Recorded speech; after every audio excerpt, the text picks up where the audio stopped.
L'info écho avec Capital. On commence par le conseil du jour qui concerne votre épargne. En fonction de votre âge, les placements intéressants ne sont pas les mêmes. À 30 ans, mieux vaut se tourner vers l'assurance vie ou le plan d'épargne en action.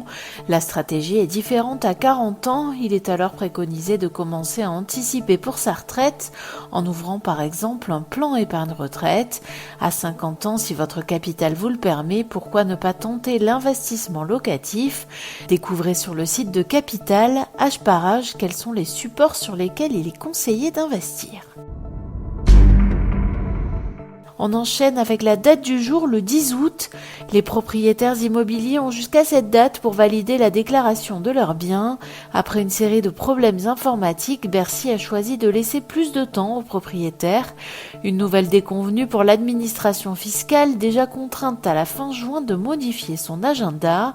Seul point positif, Bercy a confirmé qu'aucune pénalité ne serait appliquée cette année, même en cas de retard des contribuables après le 10 août.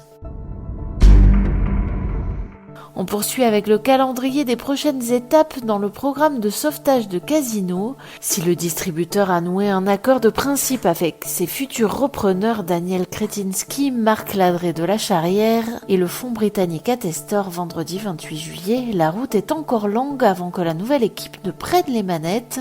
Ce consensus qui vise à restructurer la dette de Casino doit être finalisé courant septembre avec les créanciers. Puis en octobre, Casino entrera dans une procédure de sauvegarde accélérée pour que la restructuration soit bouclée au premier trimestre 2024. À cette date, le nouveau PDG Philippe Palazzi prendra les rênes de Casino. Retrouvez toutes les étapes de ce calendrier sur notre site. On termine avec la bonne nouvelle du jour pour les mères de famille.